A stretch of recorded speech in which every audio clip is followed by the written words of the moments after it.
Sebabnya Allah mengatakan inna sofa wal marwata min sya'airillah. Sungguh di ikhtiar ibu itu, sungguh di antara sofa dan marwah itu, lari-lari ikhtiar itu mencari air, min sya'airillah. Ada tanda-tanda kebesaran Allah. Dan ibu tersebut juga redha ketika ternyata hasilnya yang menemukan air ternyata bukan beliau. Yang menemukan air adalah anaknya yang masih bayi, yang nggak bisa lari, nggak bisa jalan. Nabi Allah Ismail alaihissalam. Dan ketemu airnya bukan di Safa Marwah, ketemu airnya beberapa ratus meter dari Safa Marwah. Ini contoh paling jelas yang namanya takdir ikhtiari. Yang pertama pahalanya itu pahala yang membawa keberkahan min sa'airillah itu adalah pahala ikhtiarnya. Nggak pernah nyerah, ikhtiar aja terus. Dan yang kedua, pahala redho. Bahwa kenyataannya walaupun udah capek lari 7 kali bolak-balik, ternyata yang nemuin bukan beliau. Yang nemuin anaknya. Yang nggak bisa lari. Yang cuma diem doang di sono. Tahu-tahu dari sono lah. Nabi Allah Ismail alaihissalam. Di tempatnya beliau, Nabi Allah Ismail alaihissalam, itulah keluar air Zam-Zam. Bener ya? Dan letaknya bukan di Safa Marwah, letaknya beberapa ratus meter dari Safa Marwah. Bab 1 selesai. Bab 2. Bab 2. Di antara takdir ikhtiari itu, yaitu takdir yang harus kita ikhtiarkan itu, ada 3 hal yang menjadi rahasianya Allah. Oke? Yang pertama, siap-siap kuis nih. Yang pertama, ajal. Ini rahasianya Allah. Kita kagak tahu di mana ajal, kapan dia mau datang, kita kagak ngerti. Tapi ajal tahu persis kita di mana, bener ya? Nggak bakal salah alamat, ada ajal datang. Kapan dia datang, di mana mau datang, lo mau ngumpet di mana juga, ajal tahu dah, bener nggak?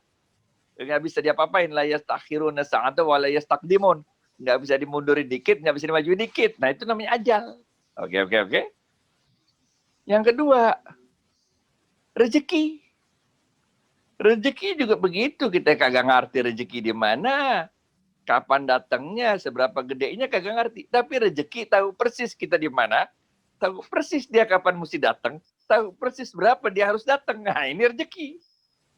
Dan yang ketiga adalah titik. Gocap. Dan yang ketiga adalah titik. Gocap. Oke.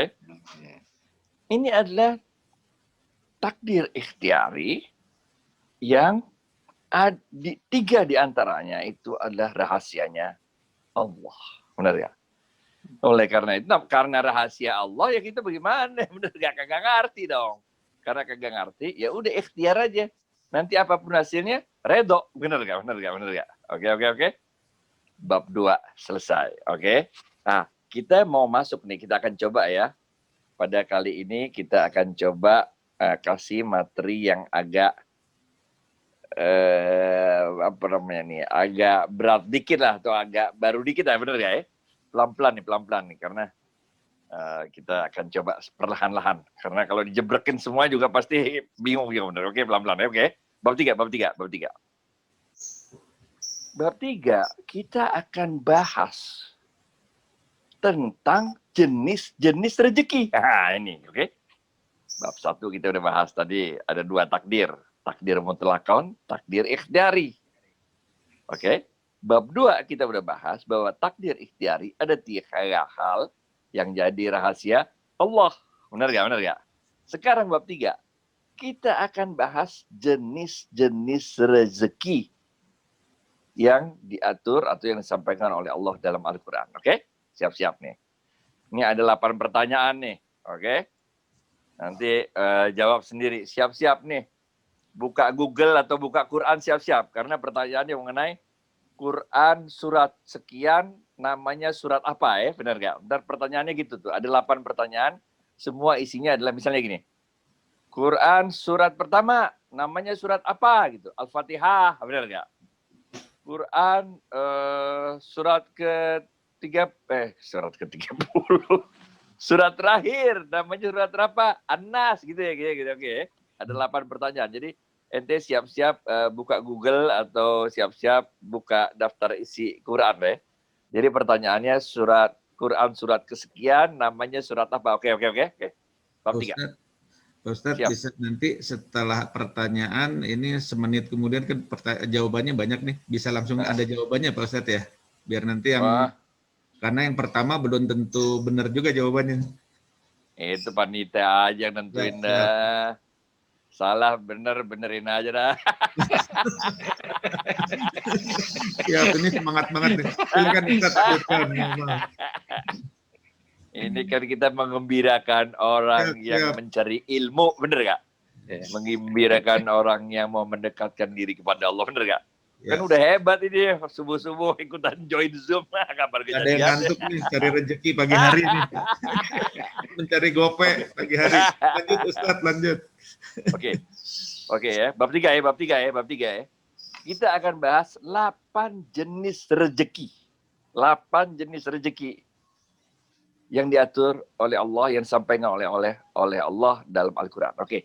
Yang pertama, rezeki yang telah dijamin oleh Allah. Nah ini banyak nih. Hadisnya, ayatnya banyak, dan tidaklah seorang cucu Adam akan meninggal dunia kecuali setelah habis seluruh jatah rezekinya. Allah menjamin rezeki semua yang melata di muka bumi, segala macam nih. Oke. Ini jenis rezeki yang pertama, yaitu rezeki yang telah dijamin oleh Allah. Anak baik nggak bisa ngapa-ngapain main, ngomong nggak bisa, mikir nggak bisa ngapa-ngapain, rezekinya ada, benar ya? Semua dijamin oleh Allah. Ini diatur dalam Al-Quran, surat 11 ayat 6. Pertanyaannya, apa nama surat 11 tersebut? Oke. Oke. Ya, ini namanya ya, seperti pokoknya kayak burung lah ini ya Pak. Ya Ustadz ya. Ini rezeki yang modal pertama. Rezeki yang telah dijamin oleh Allah. Semuanya, mau miskin, mau kaya, mau cacat, mau nggak cacat, mau sakit, apa mau sehat, mau tua, apa mau muda, mau baru lahir, apa udah mau mati, semua rezekinya dijamin oleh Allah. Ini rezeki yang jenis pertama. Oke? Peduli amat dah, lu bego, lu pinter, lu usaha, lu nggak usaha, lu diem, lu bergerak, terserah deh lu mau ngapain dah. Mau sehat apa nggak sehat, mau gila apa nggak gila, semua rezeki dijamin oleh Allah. Ini jenis rezeki yang pertama. Oke, surat 11 ayat 6. Oke. Yang kedua, jenis rezeki yang kedua. Jenis rezeki yang kedua ini khusus diberikan kepada orang-orang yang bertakwa kepada Allah. Wa may yattaqillah yaj'al lahu makhraja wa yarzuqhu min haitsu la yahtasib. Bagi mereka yang benar-benar bertakwa kepada Aku, kata Allah, akan aku berikan jalan keluar dari semua kesulitan yang dihadapinya dan rezeki dari sumber yang tidak terduga. Ini jenis yang kedua. Rezeki dari sumber yang tidak terduga. Ini adanya di surat 65 ayat 2. Apa nama surat ke-65? Gocap kalau bisa. Apa nama surat ke-65? Ayat 2. Oke? Mantap. Jenis rezeki yang ketiga. Kalau rezeki yang pertama itu semua dapat, terserah orang kayak apa juga pasti dapat, benar ya? Mau males kayak apa juga hidupnya tetap dapat rezeki sama Allah, benar ya? Yang kedua, khusus kepada orang bertakwa. Yang ketiga, ini adalah rezeki karena anak, benar ya? Jadi kalau kita mau punya anak, nggak usah bingung ini bagaimana anak, bagaimana kita mesti gedein, bagaimana kita sekolah, nggak usah. Setiap anak yang lahir itu langsung bersamaan dengannya datang rezeki. Ini diatur di surat 71 ayat 71, maaf. Surat 17 ayat 31. Apa nama surat ke-17 tersebut? Nah, gocap. Ya. Oke. Ya. Surat ke-17 ayat 31. Makanya dulu kalau di Indonesia tuh suka banyak anak banyak rezeki. Nah itu di sini nih banyak anak banyak rezeki. Karena setiap anak itu bawa rezeki. Anak itu bawa rezeki. Kita nggak masuk akal pokoknya dah. Waktu belum punya anak rezekinya segitu, udah punya anak rezekinya malah nambah-nambah, cukup aja pokoknya. Mau anak 3, mau anak 2, mau anak 1, mau anak 7. Ini kadang-kadang ini nenek saya, kakek saya itu anaknya 7, cukup juga, men, bener ya? Itu diatur dalam surat 17 ayat 31. Rezeki yang datang karena anak. Keempat. Oke, keempat. Rezeki yang datang karena kita banyak istighfar. Istighfar ini datang rezeki. Datangnya rezeki, banyak-banyak istighfar, men. Karena maksiat itu menghalangi datangnya rezeki.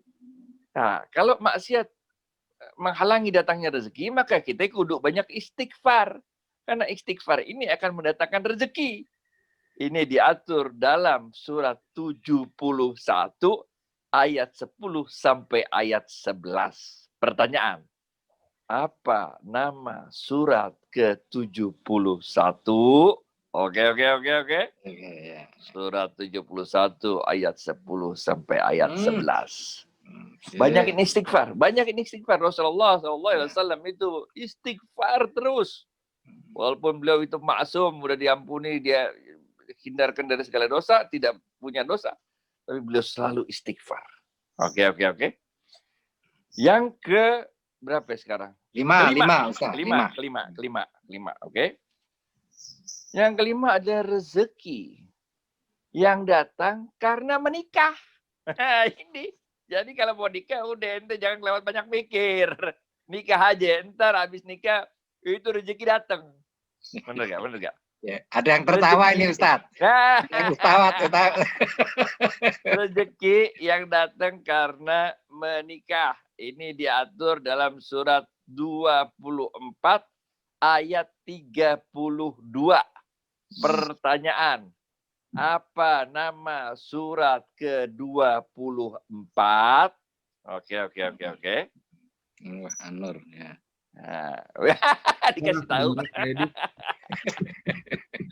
Ini nikah itu bawa rezeki. Tenang aja, men. Ya, Udah nggak usah kebanyakan mikir gaji berapa kakak nikah aja, men. Rezeki ngikutin. Bener gak? Oke. Yang keenam, ini rezeki yang diberikan oleh Allah karena kita bersyukur. La in syakartum la azidannakum wa la in kafartum inna azabi lasyadid. Kalau engkau bersyukur akan nikmat yang aku berikan padamu, maka akan aku tambahkan nikmat tersebut. Ini diatur dalam Al-Quran surat 14 ayat 7. Pertanyaan, apa nama surat ke-14 tersebut? Oke. Gocap. Ini nama salah satu Rasul ya, Pak. Ustaz. Betul. Jadi jangan cuma ente banyak istighfar. Istighfar juga, syukur juga. Benar gak? Nikah juga, istighfar juga, syukur juga. Ini baru mantep rezeki. Ini 8 pintunya harus kita buka semua. Ini pintu rezeki 8-8-nya harus kita buka semua. Benar gak? Betul. Yang ketujuh adalah rezeki yang diberikan oleh Allah kepada kita karena kita sedekah. Nah ini tidak akan berkurang harta yang disedekahkan, kata Allah. Benar gak? Siapa-siapa yang bersedekah, maka pahalanya itu, kebaikannya itu kembali pada dirinya. Siapa-siapa yang bersedekah, maka Allah akan membalasnya dengan 7 tangkai, ada 7 tangkai, ada 10 lagi. Benar gak? Ini diatur dalam surat 2 ayat 245. Pertanyaan, Apa nama surat kedua tersebut? Kalau nggak bisa keterlaluan. Nah, kalau nggak bisa keterlaluan, surat kedua. Ya.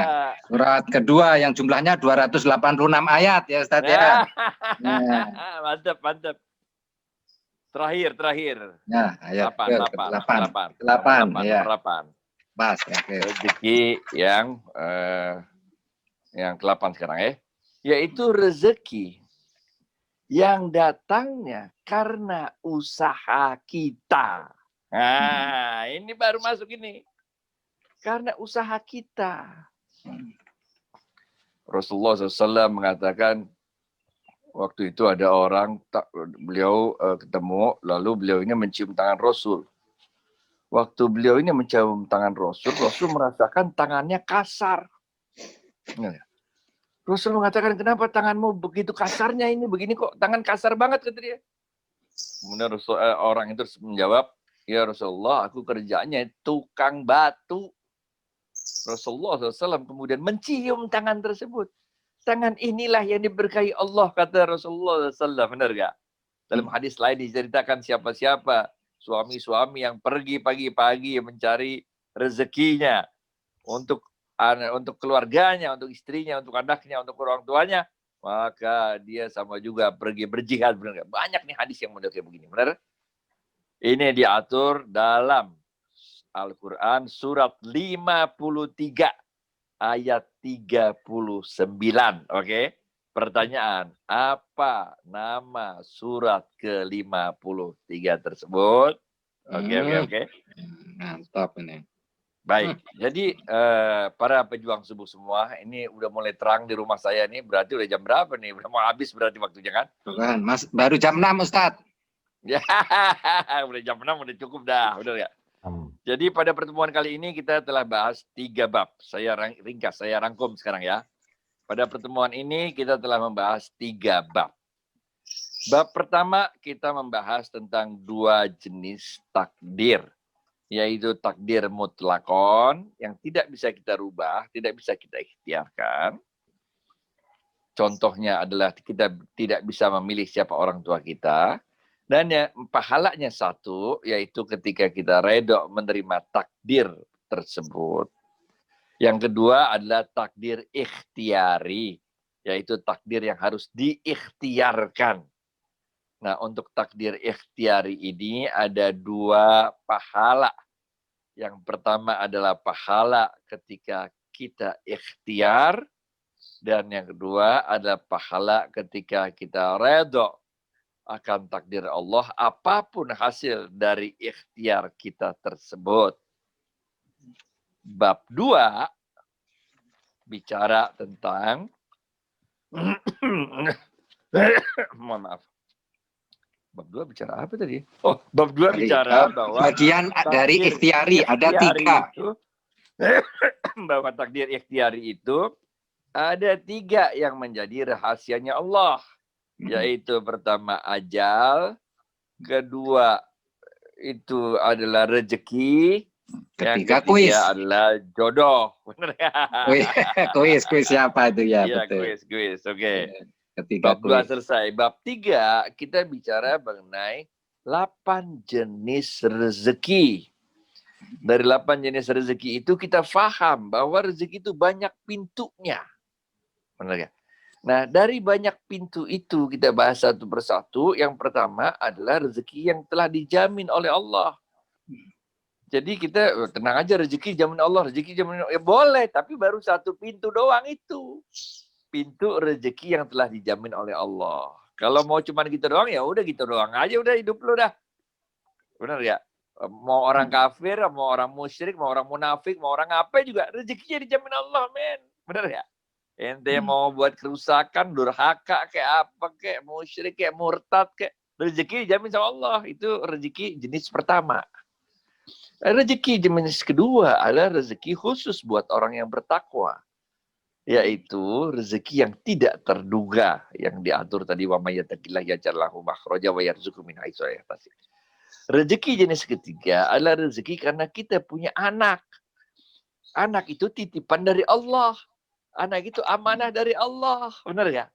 Lah kita ini nitip sendal aja di masjid kita kasih persenan, bener nggak?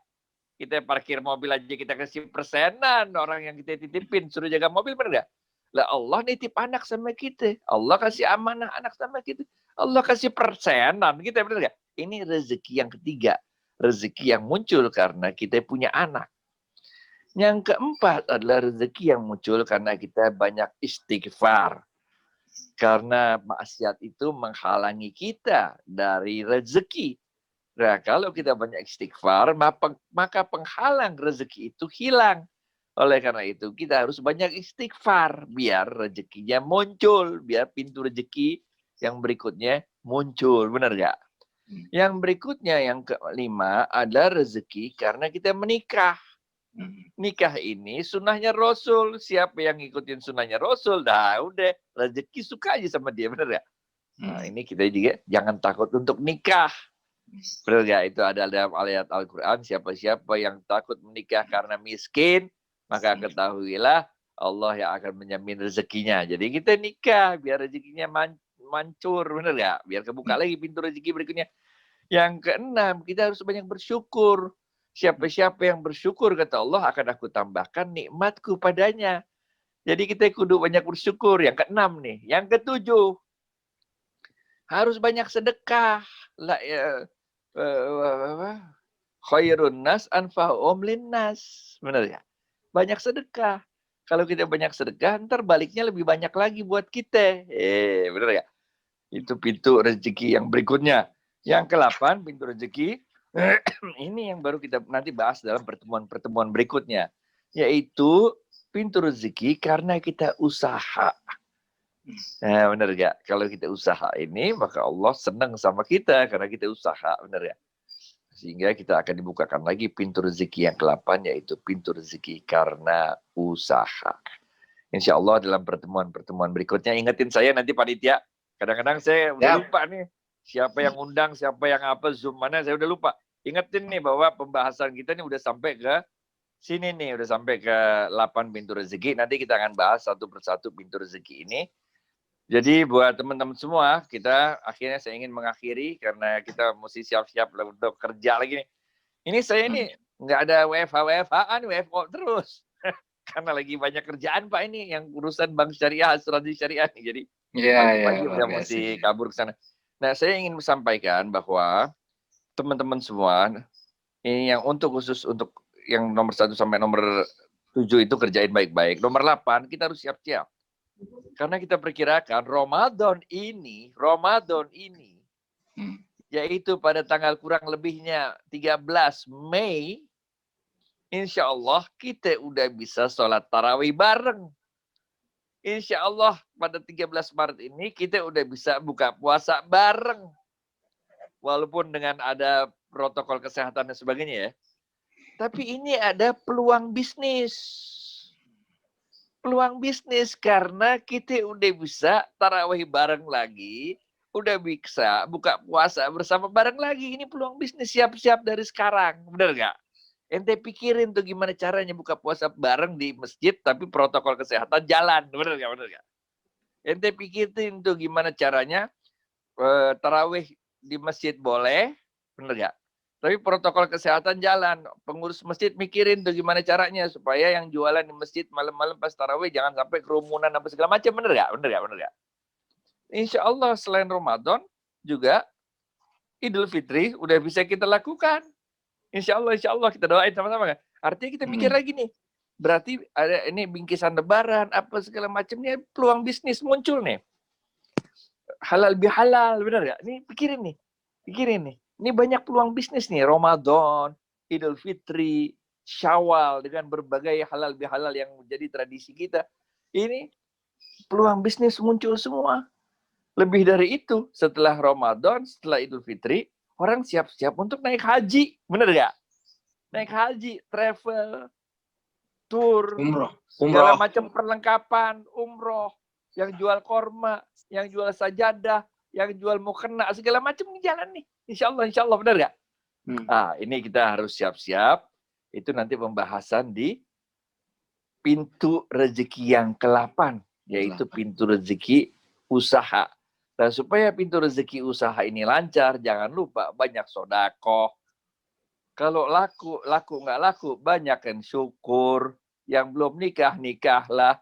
Yang belum istighfar, banyakin istighfar. Yang mau punya anak, jangan khawatir COVID. Punya anak mah punya anak aja, bener nggak? Lakukanlah takwa kepada Allah, biar dapat rezeki tidak terduga. Oke. Bapak Ibu sekalian, saya rasa kita harus mengakhiri sekarang karena kita mesti siap-siap lagi kantor. Terima kasih banyak, mohon maaf lahir batin. Jangan lupa panitia kirim daftar pemenang ke Dela. Insya Allah nanti kita akan segera transfer uangnya 50.000. Billahi taufiq wal hidayah. Assalamualaikum warahmatullahi wabarakatuh. Thank you. Waalaikumsalam warahmatullahi wabarakatuh. Terima kasih sekali Ustadz Adi Warman Karim, bagus sekali tausiahnya, luar biasa. Bab 1 sampai bab 3 kami catat dengan baik. Namun sebelum pertanyaan nanti, Ustadz izinkan kami akan menyampaikan beberapa maklumat. Ustadz Andi Karim, mohon izin sebentar. Pertama, yaitu mungkin bisa dibuka Pak Said atau mungkin dibantu Pak Fadian atau Pak Agung mungkin. Yang pertama adalah pengajian kita untuk hari Selasa, yaitu kita akan mengadakan satu pengajian bersama Dr. Haji Ulfami Amirsah, yaitu dengan judul Konsultasi Keluarga Sakinah, yang akan kita lakukan hari Selasa dan Jumat. Itu pada hari Selasa dan Jumat. Untuk selanjutnya pada hari Sabtu, itu insya Allah itu akan ada juga pengajian bersama Ustadz Ahmad Sarwat LCMA, yaitu dengan topik mengenal lebih dekat hukum Islam. Ini alhamdulillah. Nah, mungkin hari Jumat itu nanti ada juga pengajian sebelumnya, itu seperti biasa gerakan mengaji kita, ya membaca Al-Quran Tartil ya untuk hari Jumat paginya. Kemudian ada hari Minggu, kita akan juga bersama-sama dengan Ustadz Rusli Hasbi, yaitu mentadaburi surah Ali Imran, ya surah Ali Imran ini ayat 10 sampai 13. Dan alhamdulillah kita sudah menyelesaikan tadabur atau tafsir dari surat Al-Baqarah yang tadi salah satu pertanyaan. Nah, nomor 2, surah nomor 2 ya Ustadz. Alhamdulillah.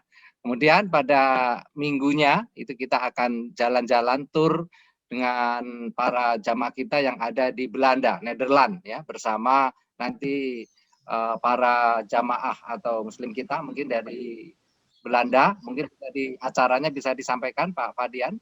Ya, alhamdulillah kita sudah ditunggu oleh sahabat-sahabat, saudara-saudara kita muslim di Belanda. Ini kita alhamdulillah diberi kesempatan Allah setiap pekan dari Ramadan kemarin jalan-jalan ke luar negeri, sudah lebih dari 35 negara. Insya Allah pekan depannya lagi ditunggu oleh Swiss, Argentina, dan Brazil. Mungkin sahabat-sahabat di sini kalau punya rekan-rekan di luar negeri bisa hubungi kami untuk bisa kunjungi ke sana. Begitu Pak Edi, mudah-mudahan sahabat-sahabat di sini bisa ikut rutin ya, tiap pekan jalan-jalan ke luar negeri, memperluas wawasan, mengetahui Islam langsung dari tempatnya. Demikian Pak Edi. Baik, ini jadi semua tiket, pesawat, dan hotel ditanggung oleh panitia pejuang subuh, Ustaz. Ya, Ustaz nanti bisa bergabung. Luar biasa. 30 negara, round the world, ini pejuang subuh Masjid Raya Pondok Indah. Baik, hari Minggu kita akan ajak jalan-jalan. Kemudian kegiatan sosial bakti kita, diantaranya bakti sosial, yaitu pada hari Selasa 5 Januari kemarin kita juga sudah melakukan santunan, yaitu sunatan mu'alaf di Kepulauan Mentawai, yaitu sunatan massal. Ya. Kemudian tahap 10 kita melakukan bantuan sosial sembako yang disampaikan di pesantren Rohamah Al-Fajar, Desa Kayu Putih, Bogor. Kemudian kemarin juga barusan melaksanakan bakti sosial sembako dalam rangka untuk membantu para saudara kita COVID-19, yaitu pada tanggal 4 Februari 2021 kemarin, 2021. Dan atas nama manajemen Pejuang Subuh Masjid Raya Pondok Indah, kami mengucapkan banyak terima kasih atas partisipasi penuh ya, dan kami juga masih terus mengharapkan tadi sodakoh, seperti tadi dibukakan pintu rezeki melalui sodakoh, dapat disalurkan melalui rekening Pejuang Subuh Masjid Raya Pondok Indah yang akan kami salurkan kembali, yaitu atau melalui handphone melalui Bapak Irwan Prima Aditya, mungkin kalau berkontak itu ke 0811828246 atau langsung mentransfer ke Bank Syariah Mandiri dengan nomor rekening yang tertera di depan kita ini 722020, dan jadi nanti bisa langsung untuk ditransfer ya 1001. Ini langsung ke Bank Syariah Mandiri. Bagi yang lain, kemudian acara yang lain yaitu pertama yaitu kita mengadakan juga after training service kepada para bapak-bapak ibu yang telah mengikuti program kajian bedah Iqra 1 dan 3 seperti tadi. Ini kita akan berikan after training service yang insya Allah pada minggu depan besok, yaitu tanggal 17 Januari 2021. Kemudian juga kami menyampaikan kepada Bapak Ibu yaitu untuk program training dari Divisi Pendidikan yang insya Allah akan melanjutkan bagi Bapak-Bapak Ibu yang telah mengikuti program kajian bedah Iqra. Syaratnya telah mengikuti dapat mengikuti mengikuti program selanjutnya, yaitu pertama pengantar menulis bahasa Arab yang Al-Quran yang akan diselenggarakan pada tanggal 24 Januari. Ini merupakan jenjang kedua, tingkatan kedua setelah bisa membaca Al-Quran dengan tartil, kita akan ajak untuk menulis pengantar bahasa Arab maupun Al-Quran. Nah, kemudian bagi Bapak Ibu yang telah mengikuti kajian bedah Iqra dapat meningkatkan tingkatannya lagi yang lebih tinggi lagi, yaitu ke dalam tahsinul tilawah Al-Quran. Ya, kelas kita akan kita buka insya Allah pada tanggal 1 Februari dan alhamdulillah sudah banyak para pendaftar dan kami memang terbatas ini ya, ini kelasnya supaya kita bisa mentalaki dan masing-masing personal dari para peserta. Kemudian selanjutnya juga kita membuka kajian Iqra batch keempat, yaitu bagi para bapak-bapak ibu yang akan memulai ya, baik yang dari awal dan mempelajari ilmu tajwid, yaitu akan kita buka pada tanggal 7 Februari. Ya, selama 4 kali pertemuan bisa langsung ketik Iqra kepada admin. Dan yang terakhir, apabila Bapak-bapak Ibu telah bisa membaca, menulis, ya, kemudian kita akan mengajak Bapak-bapak Ibu juga menerjemah atau disebut dengan program tarjim yang insya Allah diselenggarakan pada bulan Maret. Jadi tinggal jenjangan kelas ini insya Allah Bapak-bapak Ibu akan dapat mempelajari Al-Quran dengan sebaik-baiknya. Demikian yang kita sampaikan untuk Divisi Pendidikan. Dan alhamdulillah Yayasan Pejuang Subuh Pondok Indah bekerja sama dengan Yayasan Madani, yaitu sedang dalam mengadakan pembangunan rumah Quran yang nantinya akan dipakai untuk belajar Al-Quran, menghafal Al-Quran di Pondok Pinang. Untuk ini kami atas nama manajemen Pejuang Subuh Pondok Indah mengucapkan terima kasih atas beberapa donasi yang merupakan ibu tabungan di akhirat nanti. Kami persilahkan, kita memang membangun beberapa tahap di sini dan ini insya Allah alhamdulillah sudah pada tahap tingkat kedua, yaitu untuk membuat lantai kedua. Jadi kami persilahkan ke Bapak-Bapak Ibu yang ingin tadi bersedekah untuk tabungan di akhir nanti, tabungan di akhirat, kami persilakan untuk bisa langsung saja ke rekening Yayasan Cahaya Mandiri atau ke rekening Yayasan Pondok Indah yang nanti kami akan salurkan kembali karena kerjasama ini antara Yayasan Pejuang Subuh dengan Yayasan Madani di bawah pembinaan kita dari Divisi Pendidikan dan juga manajemen Pejuang Subuh Masjid Raya Pondok Indah. Sekali lagi kami atas nama manajemen Pejuang Subuh Masjid Raya Pondok Indah mengucapkan terima kasih yang sebesar-besarnya kepada para jamaah. Tanpa dukungan dan support dari Bapak Ibu tidak mungkin acara ini dapat berlangsung dengan baik. Sekali lagi, jazakumullah khairan katsira, semoga Allah membalas pahala dengan yang berlipat ganda. Terima kasih. Wabillahi taufiq wal hidayah. Wassalamualaikum warahmatullahi wabarakatuh. Dan selanjutnya kami akan membuka pertanyaan. Kami persilahkan mungkin 3 pertanyaan dulu ya, Ustadz Adi Warman ya. Tadi ramai ini sudah banyak yang ingin bertanya. Kami persilakan 3 dulu, mungkin bisa dibuka di chatting. Kami bacakan ini chattingnya masuk banyak sekali, ada 99 yang masuk ini atau yang aja. Mungkin atau langsung raise hand aja biar langsung ya, karena ini banyak sekali yang ini kita bacakan. Mungkin bisa langsung saja kami silahkan mungkin ini karena silahkan saja raise hand aja untuk pertanyaannya. 3 pertanyaan sekaligus, silakan. Ya, bisa dibantu mungkin dari Pak Said juga bisa dilihat di sini. Nah ini karena kalau di chatting banyak yang menjawab, wah banyak sekali ini jawaban tadi Ustadz tadi. Banyak rezeki nanti dari panitia yang memilih ya. Luar biasa ini. Gopeknya sudah siap ini. Baik, siapa tadi silakan. Silakan. Di admit saja Pak, silakan. Ibu, silakan pertanyaannya. Ya, kami persilakan. Kelihatan dari sana. Ini tadi kelihatannya Pak Marpudin. Mister, kalian mau nanya Pak? Silakan. Oh ya, di sini hadir juga Mr. Carlos ya dari Meksiko, Ustadz. Tani. Waduh, mantap, Meksiko mantap. Ya, mungkin ada pertanyaan kan beri kesempatan yang paling jauh. Pak Bisa. Edi. Ya, kemudian Pak Irwan juga mencatat. Ya, Pak. Ya, Ustadz. Nggak usah banyak-banyak pertanyaannya, udah jam 6. Oke, baik. Ya, Pak Irwan dulu mungkin. Pak Irwan, silakan Pak Irwan. Oh ya. Pak Irwan, silakan Pak. Assalamualaikum Pak Ustadz. Waalaikumsalam warahmatullahi wabarakatuh. Apa kabar? Alhamdulillah. Pak Ustadz mau nanya, itu tadi salah satu pintu rezeki yang terakhir adalah melalui ikhtiar ya Pak Ustadz ya. Bahwa manusia itu hanya memperoleh apa yang akan diusahakan dan usahanya kelak akan diperlihatkan gitu ya Pak Ustadz ya. Pak Ustadz ini saya ini kan orang keuangan ya Pak Ustadz ya. Saya ini orang keuangan. Di keuangan itu ada konsep yang namanya passive income Pak Ustadz, ya kan? Oke. Diajarin bahwa kita ini harus bisa mengejar passive income gitu supaya independen secara financial gitu ya Pak Ustadz ya. Jadi bagaimana yang namanya itu menghasilkan uang, nanti uang itu menghasilkan uang gitu Pak Ustadz ya. Apakah di pasar saham atau di sukuk, di obligasi gitu ya Pak Ustadz ya.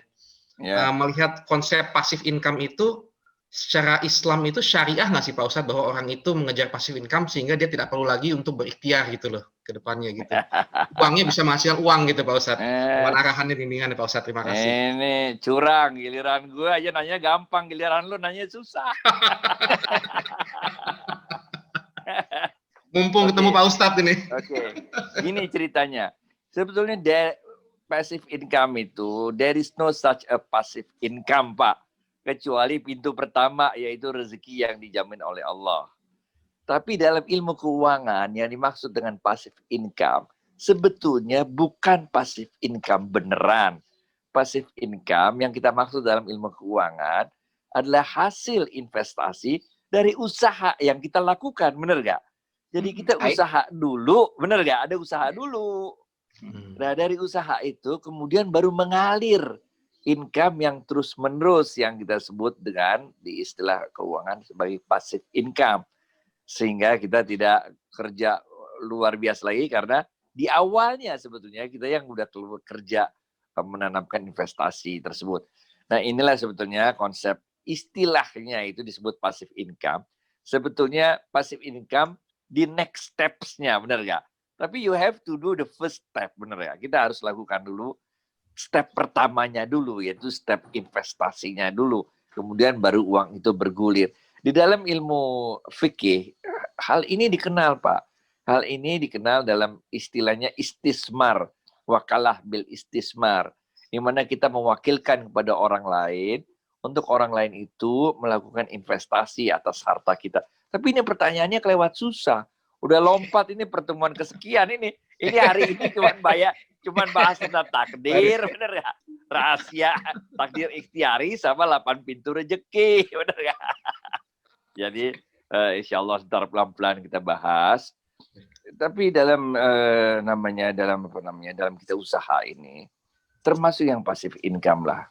Ini termasuk kita harus ikuti apa-apa yang tadi udah Allah sampaikan dalam Al-Quran. Misalnya passive income, kalau kita lakukan passive income itu dengan maksiat, benar gak? Maka passive income itu akan tertutup pintu rezeki kita karena maksiat yang kita lakukan. Makanya tadi ada di nomor berapa? Nomor 4 kalau nggak salah tuh, istighfar, benar gak? Untung pertanyaannya masih cuman ini. Ntar ada orang nanya lagi bentar lagi nih yang udah sering nih muncul pertanyaan ke saya nih. Kenapa orang Islam banyak yang miskin, kenapa orang kafir banyak yang kaya gitu tuh. Pertanyaan yang model kayak begitu tuh. Nah itu kan makanya saya nih sebagai pendahuluan nih pertemuan pertama nih 8 pintu rezeki dulu kita bahas ya, bener gak? Karena kalau rezeki yang dijamin, rezeki nomor 1 itu terserah dia kafir nggak kafir tuh, terserah dia zolim nggak zolim tuh, rezekinya udah dijamin, bener gak? Yang punya anak terserah men dia orang Islam nggak punya, dia orang Islam apa bukan orang Islam, dia munafik, dia murtad, dia musyrik. Kalau dia punya anak dapat rezeki. Benar nggak? Yang istighfar, misalnya yang nikah. Ini bukan kita suruh nikah banyak-banyak, bukan. Ini untuk mencegah orang yang takut nikah, takut miskin, takut nggak punya duit kalau nikah ini kan. Jadi ya kadang-kadang ibu-ibu suka sensi, itu bukan pengertian, bukan saya suruh banyak nikah, bukan. Ini pengertiannya buat orang-orang yang takut nikah karena takut miskin. Begitu juga syukur. Nah, bersyukur ini itu kalau dia orang Islam nggak orang Islam, kalau dia bersyukur itu rezekinya dibuka. Ini bener ya. Sedekah gitu juga. Jadi masih panjang nih pembahasannya, tapi hari ini segini dulu aja, bener ya? Udah jam 6. Udah jam 6. Baik. Jadi kita terima kasih dulu, Pak. Pak. Ngomong-ngomong tentang Pak Edi, Penasaannya bagus sekali. Pak Mungkin Edi, ada pertanyaan. Udah segitu aja Pak Edi. Ya, satu lagi mungkin Ustadz ya, boleh Pak? Ustadz, satu pertanyaan mungkin dari pengusaha ini yang saat ini mungkin kaitannya dengan topik hari ini yang pandemi dan juga 3 bab tadi. Kami persilahkan mungkin ibu-ibu, bapak-bapak, satu pertanyaan lagi. Bagus sekali tadi. Silakan. Ya. Mari di situ langsung di-unmute aja, Pak. Siapa? Silakan. Pak Susula Januar mungkin atau Bu, silakan. Ini ada Bu Tuti, ada Ibu Warda Azwar, Ibu Teddy, silakan. Atau Ibu Arneti Yusro mau bertanya, Ibu? Ibu Arneti Yusro, silakan Ibu. Dibuka unmute, Ibu. Enggak, Pak. Oke, siapa yang mau? Terima kasih. Silakan. Dia udah paham semua, Pak Edi udah paham, Pak Edi. Pak Erwin mau nanya, Pak Erwin, silakan Pak Erwin. Dibuka, Pak, di unmute. Ya. Halo. Ya, silakan Pak, dibuka di unmute itu. Pak siapa? Pak Jono mau tanya, Pak Jono. Silakan Pak Jono. Ini ngomong-ngomong Pak Edi rumahnya di mana kok keren banget kayak di Istana Inggris saya lihat nih. Biar teringat waktu di Versailles, Ustadz. Di Istana Versailles. Luar biasa itu. Dan teringat, teringat waktu di sana. Lampu kristalnya itu luar biasa di belakang. Amin, amin, amin. Oke, silakan mungkin bisa tadi kalau enggak saya justru ingin bertanya ini kalau lain. Ampun deh. Jadi Ustadz tadi kan bagus sekali, kami tidak lepas dari tadi yang disampaikan oleh Ustadz, rezeki yang diikhtiari tadi Ustadz. Ya, dalam kondisi yang sekarang kalau kaitannya dengan contoh suri tauladan Nabi Muhammad SAW yang seperti kita kalau berbisnis berkaitan dengan bank terutama utama itu kan ada unsur kepercayaan ya Ustadz ya. Nah itu bagaimana kita bisa memberikan satu kepercayaan dari pihak perbankan ya atau pihak yang memiliki dana begitu bahwa dengan kondisi COVID ini katanya pasti menurun tapi masih diberikan kepercayaan. Nah itu mungkin bagaimana caranya yang secara syariah juga para pengusaha ini untuk the next moment begitu nanti pandemi ini sudah insya Allah terangkat gitu sudah normal kembali sehingga bisa survive usahanya Ustadz. Terima kasih Ustadz. Baik Pak Edi, padahal Pak ini yang tahu jawabannya pasti ini Pak Edi karena Pak Edi itu bankir nanya sekata. Karena nanya ke Ustadz ya Pak Edi bankir nanya ke Ustadz padahal Pak Edi lebih tahu dari saya. Jadi gini rekan-rekan sekalian, memang COVID ini membuat bisnis kita menurun karena demand-nya menurun. Produksi juga menurun karena karyawan yang mau produksi kagak boleh masuk, benar nggak? Bahan baku kita mau cari juga susah karena orang yang mau jual bahan baku juga disuruh nggak boleh jualan segala macam nggak. Ini hal-hal seperti ini memang menimbulkan kemudian omset kita turun. Ketika omset turun, kemudian kemampuan kita membayar cicilan ke bank kan juga jadi turun. Oleh karena itu kita harus komunikasi ke bank. Jangan diem jangan. Kita proaktif datang ke bank, kita jelasin keadaan yang sebenarnya. Tapi kita harus jujur dalam menjelaskan keadaan yang sebenarnya. Jangan mengambil kesempatan COVID. Sebenarnya kita nggak turun omset, tapi kita bohong ke bank supaya mengambil kesempatan COVID. Jangan. Karena sama bank ini kita hubungan jangka panjang, bukan hubungan hit and run, benar nggak? Kita datang ke bank, kita ceritain apa adanya, ajak bank lihat usaha kita, terangin juga mitra-mitra kerja kita bahwa itu AO-nya itu terangin keadaan yang sebenarnya, jujur. Jujur ini sangat penting untuk membangun trust. Kalau emang kita punya kemampuan membayar, ya kita bayar ke bank. Walaupun nggak sepenuhnya misalnya, walaupun kita tahu ada POJK 11 2020 yang mengatakan boleh restruktur segala macam, jangan manfaatkan kesempatan dalam kesempitan, benar nggak?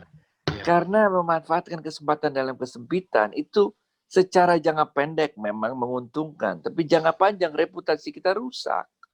Orang nggak percaya. Bank itu sangat menghargai dan sangat menghormati orang yang dalam keadaan sulit sekalipun itu tetap berusaha untuk memenuhi kewajibannya membayar cicilan, benar nggak? Jadi ini nomor satu. Kita harus komunikasi ke bank, kita terbuka, kita apa adanya. Kalau kita sanggup ya segini. Kalau kita nggak sanggup, kita terangin keadaannya. Nomor satu, komunikasi yang terbuka dengan bank. Nah, dengan komunikasi yang terbuka dengan bank, kita ceritain semua. Kita ajak mereka melihat keadaan bisnis kita dengan perspektif yang sama. Jadi kita ajak orang banknya, jangan cuman nagih-nagih, tapi kita ajak orang banknya supaya ngerti gimana bisnis kita. Nah, kalau kita udah sama-sama berdiri pada tempat yang sama dalam melihat bisnis kita, maka orang banknya juga akan ngelihat, benar nggak? Kenapa ini penting? Karena begini, ketika kita bulan Ramadan, bulan Idul Fitri, bentar lagi nih, kan kita perkirakan bisnis akan mulai up lagi. Karena kita boleh tarawih barengan, kita boleh buka puasa berbarengan dengan protokol kesehatan tertentu, benar nggak? Nah, ketika itu, kan kita pembayaran dari klien kita dan nasabah kita kan bisa jadi datangnya belakangan. Kita perlu modal awal, modal kerja di awal untuk siap-siap bisnis di Ramadan dan Idul Fitri. Lah, karena kita sama banknya ini udah kompakan ngelihat cara ngelihatnya, maka bank itu akan mau memberikan modal kerja ke kita untuk menghadapi Ramadan dan Idul Fitri, benar nggak? Nah, sehingga kita punya uang di tangan untuk mengambil kesempatan bisnis Ramadan Idul Fitri. Nah, sehingga nanti kita dapat modal kerja dari bank untuk bisnis kita di Ramadan Idul Fitri. Nah, ini berarti udah luar biasa ketika bank itu freeze, ketika bank itu menyetop pembiayaan, tapi sama kita masih mau ngucurin dana karena akibat kita tadi selalu terbuka dan jujur. Ini kan luar biasa. Orang-orang nggak dapat kredit, nggak dapat pembiayaan, kita dapat pembiayaan. Oleh karena itu, inilah in syakartum la azidannakum, benar nggak? Kita benar-benar harus pegang ini amanah. Nggak boleh kita memanfaatkan kesempatan dalam kesempitan tadi, benar nggak? Artinya begitu bisnis Ramadan kita jalan, kepercayaan bank kita dapat untuk bisnis Ramadan, hasilnya ya kita bayar kewajiban kita kepada bank. Nah, orang-orang yang bisa melewati hal-hal seperti ini pernah kami alami dulu Pak, zaman kita lagi urusan krisis moneter tahun 98. Itu ada usaha-usaha, kelompok-kelompok usaha yang luar biasa komitmennya terhadap bank. Waktu itu semua pada rontok semua. Tapi ada kelompok-kelompok usaha tertentu, Muslim dan non-Muslim, yang berusaha tetap memenuhi kewajibannya kepada bank. Sehingga ketika keadaan membaik, itu bank benar-benar merasa hutang budi kepada orang-orang yang punya komitmen seperti ini. Dan kemudian ketika bisnis kembali membaik, bank itu tidak ragu untuk mengucurkan pembiayaan yang jauh lebih besar karena dalam keadaan sulit pun orang itu masih tetap mau memenuhi kewajiban cicilan. Jadi ceritanya panjang nih, tapi itu ntar kita bahas lain kali, Pak Edi. Baik, terima kasih. Pada lain kali itu nanti yang ceramah Pak Edi, karena Pak Edi lebih ngerti dari saya. Amin. Amin. Baik, terima kasih banyak ya, saya udah mesti siap-siap nih. Terima kasih Pak Ustadz. Semuanya, thank you semuanya. Assalamualaikum. Terima kasih Pak Ustadz. Mungkin sebelum mengakhiri bisa ditutup dengan doa dulu Ustadz Adi Warman. Ya, oke. Kita doa ya. Memberikan keberkahan. Astagfirullahaladzim. Astaghfirullahaladzim. Alladzi la ilaha illa huwal hayyul qayyum wa atubu ilaih. من جميع المعاصي والذنوب ولا حول ولا قوة إلا بالله العلي العظيم. ربنا اغفر لنا ذنوبنا وتب علينا إنك أنت التواب الرحيم. يا الله يا عزيز يا غفار يا الله يا رحمن يا رحيم يا واسع المغفرة برحمتك يا أرحم الراحمين ارحمنا. اللهم إنك عفو كريم تحب العفو فاعف عنا يا كريم. يا فتاح يا رزاق يا غني يا مغني يا رحمن يا رحيم يا حميد مجيد يا ذا الجلال والإكرام. Berkahi hidup kami ya Allah, berkahi harta kami ya Allah, berkahi keluarga kami ya Allah, berkahi semua ikhtiar kami ya Allah. Masukkan kami ke dalam golongan orang-orang yang dapat mensyukuri nikmat-Mu ya Allah, dan tambahkanlah nikmat-Mu kepada kami. Ya Allah, masukkan kami ke dalam golongan orang-orang yang Engkau ridhai dan redha akan semua takdir-Mu ya Allah. Rabbana atina fid dunya hasanah wa fil akhirati hasanah wa qina adzabannar. Subhana rabbika rabbil izzati amma yasifun wa salamun alal mursalin walhamdulillahi rabbil alamin. Amin. Terima kasih. Thank you semuanya. Terima kasih Dokter. Dr. Ahmad Arif. Terima kasih. Terima kasih Pak Edward Mas. Terima kasih banyak. Terima kasih. Terima kasih Terima semuanya. kasih. Amin.